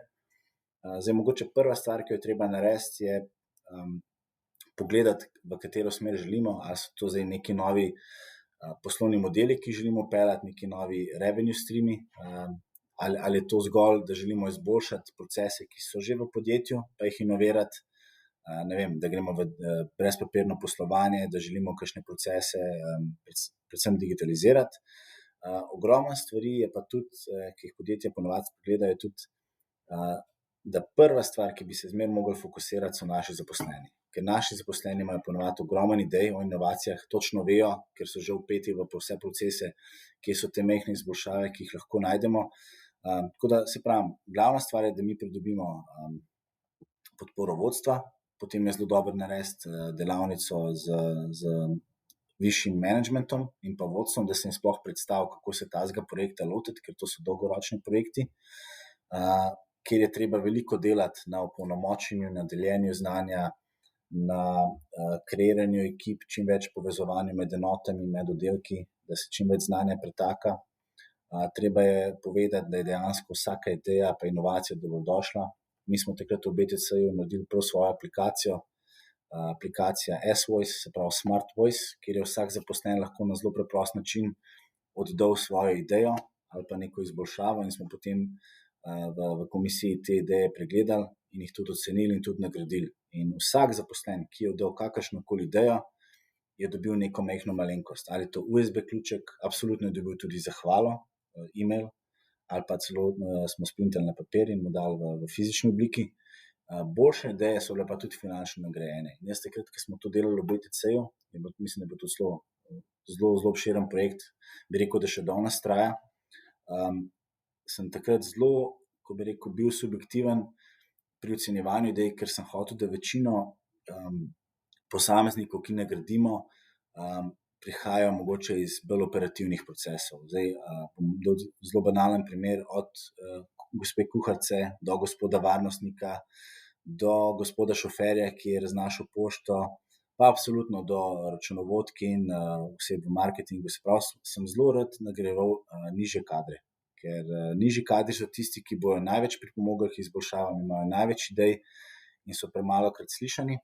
In če mi izpostavimo neke navade v podjetju, da je vsak posameznik slišan, predvsem pa nižji kadri, potem bojo vsi sledili. In mislim, da je to nek ključ do zmage, da dejansko daš vsakemu posamezniku glas in jih tudi javno v bistvu izpostaviš. In mi smo imeli tudi strateško konferenco, kjer so se boljše ideje izpostavile in takrat smo javno povedali, da je gospa kuharica imela najboljšo idejo v tem letu in smo jo tudi nagradili. In zagon, ki ga je ona imela, je bil izjemen. In res je začela takrat tudi neke nove poslovne ideje delati iz te nagrade. Mislim, da je topno. Res se je ogromno razvili iz tega. Taka kultura dejansko vključevanja vseh zaposlenih. In še danes, morda da še to omeniš, ker vem, da si mi to zgodbo že razlagal, še danes je na vrhu BTC-ja v restavraciji Rezultat, če lahko deli z nami. Ja, več rezultatov, ampak en rezultat po moje, ki ga ti misliš, je, da ima sedaj glavna kuharica tudi svoj vrt, letni vrt, kjer goji razne zelišča, razno zelenjavo in je zelo ponosna. In to je bil tudi njena finančna nagrada, je bila v to usmerjena. Super, res izjemno. Zdaj, jaz bi se dotaknil enega vprašanja, ki sem te osebno hotel že večkrat vprašati, pa sem se odločil, da ga bom pošparil za podcast. Odgovor je ne. Ni yes or no question, tako da tudi če je ne, žal ne, tudi z moje strani. Zdaj, kakor smo že omenili na začetku, imaš kar 4 različne magisterije, se pravi Masters in International Business na ekonomski fakulteti, potem Masters of Science in Promotional Health and Wellness Management ter Masters of Science in Project Management, oba sta z Missouri State University, pa MBA na Drury University. Zanima me, kaj je bila v bistvu tvoja motivacija, da si se odločil za kar 4 različne magisterije, potem v čem so si med sabo različni, se pravi, kaj je neka dodana vrednost vsakega. Pa potem, če smo malo vizionarski za naše študente, a so ti te magisteriji prišli prav na tvoji karierni poti, pa je to tudi nekaj, kar bi jim priporočil študentom predvsem? Ok, super vprašanje. Ja, se to me veliko ljudi vpraša. Res malo nenavadno. Zdaj bom tako rekel, jaz sem imel zelo visoke cilje že v svojih mlajših letih. Že pri 15 sem doma povedal, da jaz definitivno odhajam v tujino. Ampak ne v sosednjo državo, ampak na drug kontinent. Tako da sta bila takrat, je bila cela družina malo šokirana. Ampak ja, zdaj prvi magisterij, ki sem si ga lotil takrat, je bil MBA. Se pravi Masters of Business Administration, to je v bistvu najbolj splošen magisterij, ki ga lahko narediš, ki ti da dejansko pogled v finance, računovodstvo, marketing, v ekonomijo, kako voditi posel. In to bi jaz definitivno priporočil vsakemu poslovnežu, ker je res nek tak lep pregled, kaj se danes pričakuje in kakšna znanja so potrebna. Potem drug magisterij, ki sem se ga lotil, je bil Promotional Health and Wellness Management. Zdaj, jaz sem bil blazno navdušen in sem še zmeraj nad športom in pa na tem, da mora biti zdravo telo zdrav duh v zdravem telesu. Tako da zelo skrbim zase, me je zelo fascinirala ta, se pravi, fitness, health industrija, kako kakšne bolezni vplivajo, kako lahko poskrbimo za boljši well-being, kako lahko vzpostavimo neke programe v podjetjih za boljše poslovanje, tako kot smo mi v tem podjetju naredili.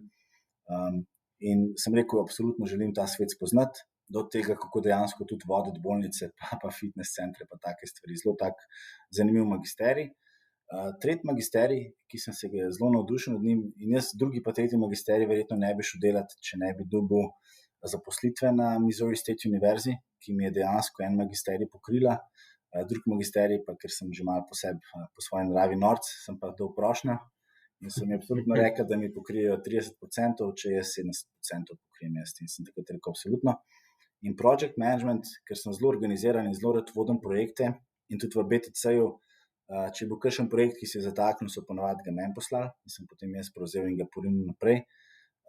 In se mi zdi project management res tak super fokusiran magisterij, ki mi je dal ogromno znanja, kako voditi projekte, kako ekipe pripraviti, kako postaviti neke timeline, neke timeframe, kako določiti budget in kako dejansko skrbeti, da projekt ne propade. Ker ogromen, danes se mi zdi, da glavna stvar v podjetjih so projekti, ogromno jih imamo in projekti so tisti, ki bojo make it or break it podjetje. In tako da ja, no, ta magisterij je verjetno najtežjih, kar sem jih naredil. Mislim, da sem naredil 4. In ta je bil res zelo težek magisterij, moram priznati, in sem se ogromno naučil. Tudi to je bil takrat en izmed prvih magisterijev, ki sem ga tudi jaz online delal. Večino, mislim, da je bilo 80% online. In 8 let nazaj, 10 let nazaj, ki sem to delal, je bilo takrat še precej bolj rigidno, kot je danes. Ampak ja, smo imeli vsak teden novo nalogo, novo seminarsko nova predavanja, mislim, tako ga res zelo natemperam, ampak sem zelo hvaležen, ker mi je res veliko dal. Jaz se mi zdi, da sem danes ravno o tem zelo dober, da znam zelo dobro voditi projekte, tudi ker se zataknem, znam zelo hitro na to opozoriti, pa premakniti ekipo naprej. Potem zadnji magisterij, ki sem ga zaključil pa na ekonomski fakulteti in sem se ga zelo veselil, je pa International Business, ki pa dejansko že ime samo pove mednarodno poslovanje, je zelo fokusiran bil na dela oziroma sodelovanje z različnimi kulturami, različnimi poslovnimi okolji, različnimi organizacijami in meni bilo to blazno fascinantno, ker jaz sem že takoj vedel, da hočem delati v nekem mednarodnem okolju. In tudi v Sloveniji, čeprav mogoče se ne zavedamo, smo mednarodno okolje, smo globalni, imamo ogromno podjetij, ki so globalni lideri pa trendsetteri in tako da no, jaz sem se odločil za 4. To ni bilo ono, plače enega dobiš še 4 oziroma še 3. Zdaj, vsak mi je definitivno dal neko piko na i, neko dobro stvar, ki sem se iz nje veliko naučil. A so bili vsi 4 potrebni? Verjetno ne. Verjetno bi bil eden dovolj, ampak se pravim, jaz sem mnenja, da je treba skozi vlagati v svoj razvoj, vlagati v svoje izobraževanje, v znanje, ker nikoli nisi strokovnjak, zmeraj si strokovnjak do določene mere, zmeraj si lahko še boljši strokovnjak. Tako da jaz sem hotel nagraditi svoje znanje, imel sem pa to srečo, da sem imel magisterije, ki so bili pokriti strani moje službe in pa takrat države. Tako da Super. In vsi te magisteriji se danes vse odsevajo v tebi, si res izreden, mednaroden menedžer, res usklajuješ zdravje, šport, work-life balance in pa moram pa posebej povedati, da tale magisterij z področja project managementa, da ko si ti izpostavil to idejo, kako bomo imeli to platformo Beyond Leadership, pa sem si rekla, pa bom seveda razmislila, navdušena sem bila, pa sem rekla, Mark, kako si pa ti tukaj zamislil, a ne?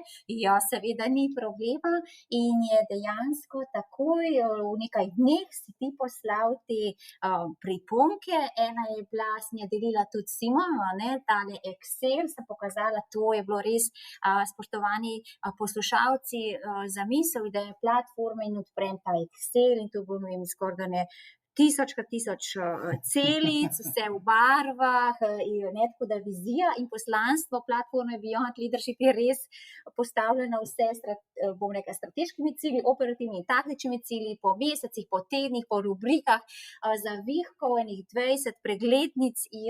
Mark, daj si to naredil. To si pravzaprav res je ta project management v tebi, tako da res si zelo organiziran, takoj si dal na papir rubrike, povezovanje in ta executive summary, agendo, tako da res moram reči našim poslušalcem, da je Mark zgled, tisto, kar govori, res tudi prvi zgled. Vsekakor pa kar opazimo pri tebi pa to spoštovanje. Spoštovanje, prej si omenil, vsak posameznik mora biti slišan in to tudi pri tebi opazimo. Ti imaš spoštovanje res do ljudi, povedal si gospa kuharica, ne kuharica, pa gospa kuharica. Ti pravzaprav to čisto intuitivno res spoštuješ človeka in človek ti sledi in pa spoštovanje tudi do znanosti. Jaz moram reči, da si res eden prvih vodilnih menedžerjev, ki si tudi tako pristopil do nas in s takim spoštovanjem do znanosti. Vsak članek, ki ti pošljemo, ti s srcem prebereš, potem daš povratno informacijo, prebral, analiziral, vse si res označiš, tako da res to spoštovanje in navezala bi se na misel tudi Primoža Zupana, magistra Primoža Zupana, direktora, ki smo ga gostili, ki prav tako kot ti pravi, vsak človek šteje. In ti praviš pa podobno, zelo blizu sta si, vsak posameznik mora biti slišan in tudi, ko sledimo ti že zadnjih 10 let, tudi na socialnih omrežjih, odgovoriš vsakemu posamezniku, posebej nasloviš gospe, starejše, mlajše, vključuješ, povezuješ. Absolutno, zmeri. Jaz sem bil zmeraj mnenja, da se je treba povezati, da je treba čim več znanja deliti. Tudi ogromno sporočil dobim na LinkedInu, povabili za kavo in jaz se probam vsakega udeležiti in odgovoriti vsaj v enem dnevu, če ne 2. Ker meni se zdi, da danes je res največja prednost enega posameznika, zdaj ali je to lider ali pa to zaposleni, je ravno to, njegova mreža, njegova sposobnost povezovanja, deljenja, ker samo tako lahko podjetje, organizacija in pa tudi posameznik na koncu raste. Čim več, ko deliš, več bo ljudi okoli tebe delili s tabo in tako bomo vsi skupaj hitreje rasti. In tudi heterogenost omrežja pomembno prispeva k uspešnosti posameznika in lažje pridemo do uspehov, ne? Kot če bi bili sami nekje v pisarni zaprti, ne? Tako da ne smemo se pa bati vprašati.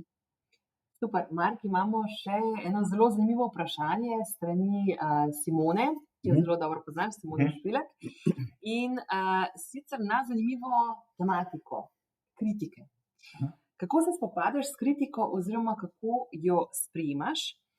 In pa kako podajaš svoje mnenje, če moraš podati kritiko, recimo ali je to timu, tvojim bližnjim ali pa morda tudi tvojemu vodstvu.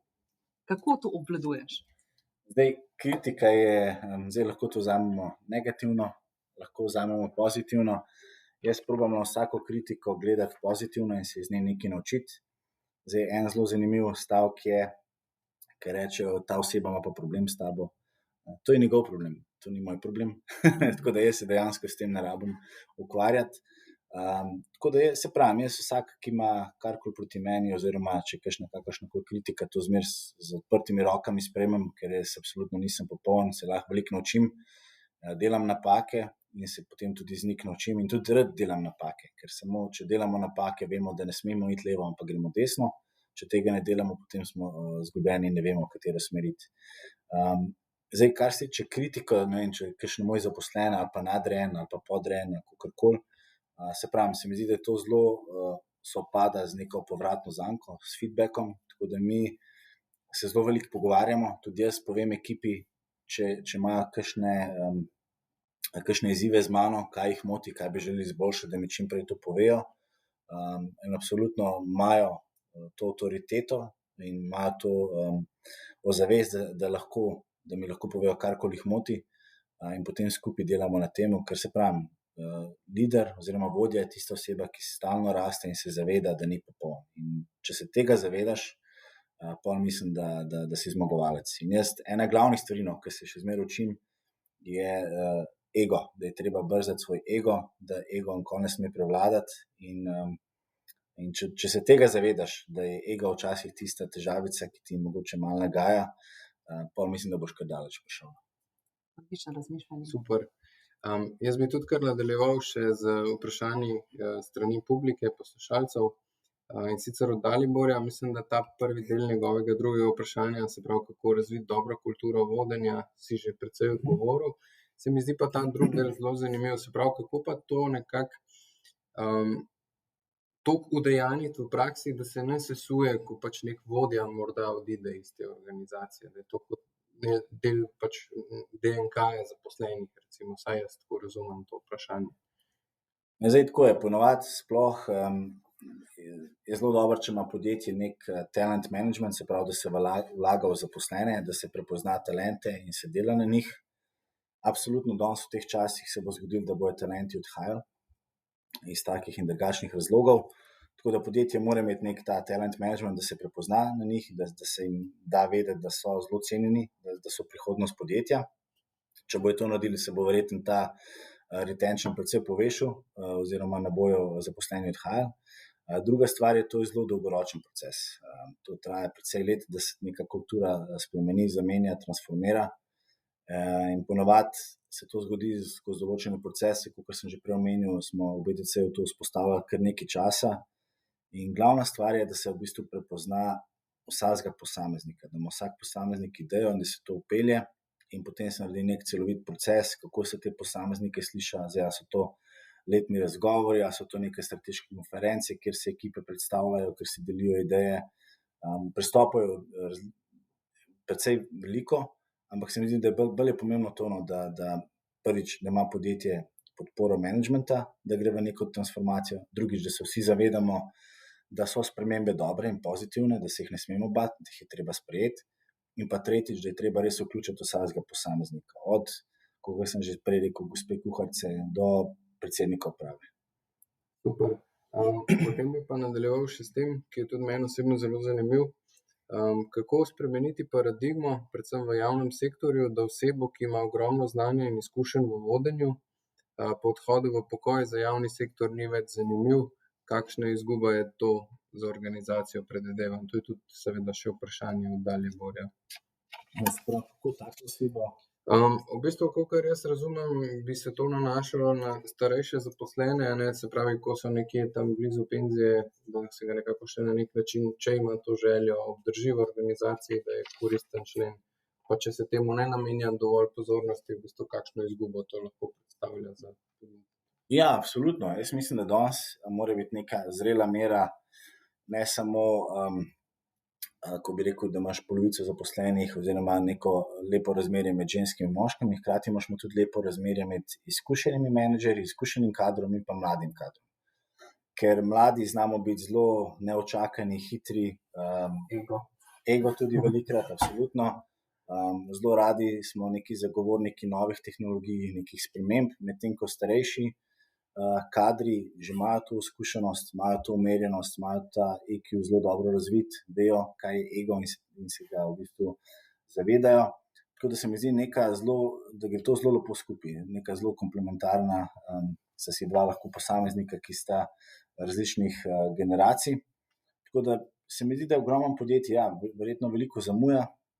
Zdaj taki posamezniki se lahko podajo v neke mentor programe, in s tem lahko vračajo nazaj organizaciji ali pa podjetju ali pa posameznikom. Tako da več je opcij, no. Je pa res, da mogoče včasih prihaja preveč do tega clasha med mladimi pa starejšimi, kaj je boljš, namesto da bi se povezovali pa mogoče se več pogovarjali. Jaz moram dodati še eno pojasnilo, tako sprav, da včeraj si dejansko ponovno se oglasil na naši fakulteti, na Ekonomski fakulteti Univerze v Ljubljani in ponovno nagovoril 120 mladih študentov mednarodne smeri, ki prihajajo iz celega sveta. Pa prej si omenil, Mark, da je potrebno mlajše razumeti, usklajevati potrebe starejših zaposlenih. Kaj si zaznal pri teh mladih, ki si jih včeraj nagovoril? Kakšna vprašanja so ti postavljali, katere teme pravzaprav so jih zanimale? Povej nam, zaupaj nam to izkušnjo, opažaš kakšne spremembe pri mladih, zdaj prihajajo še mlajši. Ja, zdaj definitivno prihaja generacija Z. Generacija Z bo zelo zanimiva generacija. Govori se, da ne bi ta generacija v povprečju menjavala vsaj 5 do 6 poklicev in delala istočasno 3 različne zaposlitve. Zelo bo šlo v to sharing economy, delitveno ekonomijo. Zdaj, jaz obožujem, kadar imam priložnost in pa čast, da lahko govorim pred mladimi posamezniki, študenti, ki ravno začerajo svojo akademsko pot, pa potem kasneje tudi poslovno pot. Tako da jaz kar črpam energijo, ko vidim take mlade obraze in tudi včeraj sem jo in je bilo res odlično. Vprašanja, ki sem jih postavljala, so bili od tega, kako sem se jaz odločil za odhod v tujino, se pravi v Ameriko, kaj bi jim svetoval, a je boljš zaposlitev v večjo korporacijo ali v manjše podjetje, startup, ki se lahko več naučijo, kako jaz vodim ekipe, kako motiviram, kaj je meni pomembno, ko zaposlujem, kakšen kader iščem. Tako da ogromno je bilo nekih zanimivih vprašanj in res smo se imeli super. Tako da jaz se moram še enkrat zahvaliti profesorici dr. Juditi Petelin, ki me je povabila, ker jaz bom zmeraj rad vračal Ekonomski fakulteti, ker se pravim, tam sem se največ naučil, se še danes učim in sem zelo hvaležen. Hvala in res vedno žarom prihajaš, to je res že skoraj 10 let, kot prostovoljec, velik altruist in res študenti te res občudujejo. Če pogledamo malce v prihodnost, sicer že na začetku je Sandra omenila in si rekel, da si želiš dejansko v prihodnje oziroma ko boš starejši biti na nekem mentorskem položaju, prenašati to znanje. Mene pa zanima, kaj je tvoj tisti res ultimativen karierni cilj. To se pravi, kje je tisto, da boš dosegel tisto točko, da boš rekel, to je to, zato sem tako trdo delal, zato sem vlagal toliko truda, to je tisto, kar si res želim. Dobro vprašanje, ja. Zdaj kar nekaj časa, zadnje čase zelo razmišljam o tem, kje se vidim. Definitivno imam željo in pa cilj enkrat voditi eno večjo korporacijo mednarodno, ker že danes se mi zdi, da kar nekaj doprinesem vsaki organizaciji, ki se pridružim, ne samo z energijo pa znanjem, ampak dejansko tudi potem z delom pa z ekipami, ki jih vodim. Tako da jaz imam definitivno vizijo pa željo enkrat delati za eno zelo veliko mednarodno podjetje in jo dejansko tudi voditi. ker se mi zdi, da takrat lahko pa res narediš veliko dobrih sprememb. Absolutno imam tudi svoje podjetje, ki sem ga zdaj spet poštartil. Imam še par poslovnih idej, ki bi jih rad izpeljal. Tudi zelo se vidim v vodah v startup svetu kot mentorju, da mentoriram startupe in dejansko tudi v kakšnega investiram. Tako da veliko imam še nekih želja pa ambicij, ki bi jih rad izpolnil. Tudi na področju študija, ne? Absolutno še na študiju, ja. Se še pogovarjamo glede doktorata, ja. A je že v Google koledarju noter? Je že zaznamovan, ja. Da te poslušalci še mogoče po osebni plati malo bolje spoznajo, nekaj takih zabavnih dejstev o tebi, mogoče če poveš, kjer je tebi najljubši citat. Zdaj, dva sta, ampak mogoče bolj priljubljen je od Oscarja Wilda, Be yourself, everyone else is already taken. Kar pomeni, da brez veze, da tekmujemo z drugimi, tekmujemo sami sabo, fokusiramo se nase. Ni pomembno, kaj delajo ljudje okoli nas, pomembno je, kaj delamo mi, in če smo s tem absolutno zadovoljni. To je bilo meni super, sploh zato, ker je čist isti citat, ki sem ga sam uporabil, ker sem končal faks, tako da... Da vam je že vsaj 10 let na prostornicah autentične vode. Ja, lahko pogledate. Očitno smo zelo homogeno uredništvo. Pa recimo za ta nek svoj stres management, kaj rad poskrbiš, kjeri so tvoji neki hobiji? Zdaj definitivno sprehodi z mojo boljšo polovico pa z mojim ljubljenčkom. Absolutno obožujem fitness, to vsi, ki me poznajo, vejo. In fitness je v bistvu moja cona, kjer se res odklopim, kjer premislim stvari in res mi da ogromno energije. Tako da to, potem pa še, ne vem, kakšno plavanje občasno, če mi znese, pa tudi druženje s prijatelji, kolegi, vami. Poleg piščanca, kaj torej še rad ješ? Zdaj mogoče Na Markovem meniju še. malo nenavadno. Ja, jaz sem drugače svoj meni v restavraciji, v naši restavraciji. Jaz sem drugače zelo rad krvavice, zelje, papirje, krompir, to je po mojem moja najljubša hrana, ki mogoče ni najboljša za zdravje, če bi jo veliko jedel, ampak jo pa zelo obožujem. Tako da zdaj prihajajo te časi, zimski. Če bojo razmere boljše, točno vemo, kjero restauracijo. Potem še tvoji najljubši api, ki jih uporabljaš? Ja, definitivno Google Calendar, tega si zelo veliko zaznamujem in imam res zelo organizirane dneve pa tedne. Tudi noter si dam, dostikrat si ljudje pozabijo, jaz si dam noter tudi reminderje, ne vem, povabi to kolegico, kolega na kavo, ker čas zelo hitro beži in na te stvari pozabljamo. In jaz vem že pri sebi, ker gre čas tako hitro, tedni zelo hitro minevajo, včasih kar pozabimo s svojimi dobrimi kolegi se slišati in en drugega mogoče malo zanemarimo, ker imamo vsi zelo natrpane urnike, tako da si dam tudi take malenkosti noter. Pa definitivno je Notes ena boljših aplikacij zame, ker veliko stvari, ki se spomnim ali na sprehodu ali pa ko grem spat, si jih noter zapišem, pa Castbox za podcaste. Mi je zelo dobro. Super. Jaz moram spet priznati, da tudi jaz si sam v Google koledar take stvari zapišem in da tudi zelo rad uporabljam Notes. Jaz pa zelo rada poslušam podcast. Potem, se pravi zdaj, kot sam tudi vedno rad omeniš, poslušam na zelo širok spekter poslušalcev, od uspešnih gospodarstvenikov, izjemnih akademikov, pa jaz tudi upam si reči velikih mladih upov, ki bodo to v prihodnosti še enkrat vse postali. Tvoji 3 oziroma 4 najboljši nasveti za njih, za prihodnost. Oziroma mogoče celo 5. Pustimo se presenetiti. Zdaj malo bom mogoče iz angleščine po slovenščino preklapljal, ker sem imel ravno včeraj mednarodne študente, ampak ena je taka zelo, ki jo res vsakemu toplo priporočam in jo tudi sam, mislim, da jo vsi 4 tukaj živimo, je challenge yourself every day, se pravi bodi boljši, drznejši vsak dan, oziroma kot si bil včeraj. Potem keep moving forward, se pravi pet naprej, ne ustavi se, sploh ne ustavi se, ko slišiš ne. To lahko zgolj pomeni ne danes oziroma ne ta trenutek. Tudi jaz sem velikokrat dobil že kakšno zavonitev, pa ne, pa sem potem še probaval in dostikrat se je zgodilo, da se je ta ne spremenil v ja, ali pa ta oseba, ki mi je rekla ne, me povezala s kakšno drugo osebo, ki mi je potem rekla ja.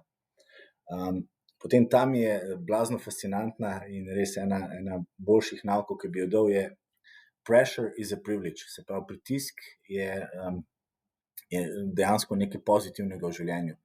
In smo lahko presrečni, če imamo pritisk iz večjih področji. To pomeni, da smo na dobri poti, to pomeni, da smo uspešni, to pomeni, da smo proaktivni, da se nam dogaja, da dejansko iščemo nove priložnosti, iščemo nove izzive. Tako da ne se ustrašiti, če bo prišel trenutek, ko boste rekli, jaz sem pa toliko pod pritiskom, toliko veliko se mi dogaja. To samo pomeni, da ste uspešni in ste točno tam, kjer morate biti, na ta pravi poti. Pol definitivno obkroži se z uspešnimi ljudmi in izboljšuj in večaj svoj network. In pa mogoče zadnja, ki je spet angleška. Včasih si rečemo frazo I have to do this again. In zdaj, če to frazo malo obrnemo in rečemo I get to do this again. Se pravi, ne, to moram narediti, ampak to želim narediti. Oziroma to lahko delam. No. Tako da dostikrat se potem mindset in naše razmišljanje povsem obrne, če si ta stavek ponovimo. Ne, to moram narediti, ampak to lahko naredim. To uživam v tem. Tako da to bi bili moji zaključni nauki za naše izjemne posameznike in zdaj lahko še enkrat rečem, da se zelo dobro počutim oziroma zdaj, če dalje boljš, ko smo zaključili. Ampak res mislim, da smo z ekipo vsem 4, oziroma vsem 3 pa še ekipi, ki ni prisotna z nami, bi se rad zahvalil, ker smo res naredili izjemno zgodbo in jaz vem, da bo to šlo v višave. Tako da hvala. Super. Dragi poslušalci, kot ste verjetno že ugotovili, danes je bil z nami izjemni Mark Galin, podjetnik, vodja, menedžer, inovator, raziskovalec, bodoči akademik. Res je. Ne bo mu je meja. Mark, iskrena hvala za vse tvoje znanje, pa tudi za tvoj čas, da si se nam pridružil še na drugi strani mikrofona. Mark, ostani kot si in danes smo tudi posneli rekordno dolg podcast, si prvi in ostani kot si. Hvala Simon, Sandra in Maja. The sky is the limit. Res je, hvala. Hvala.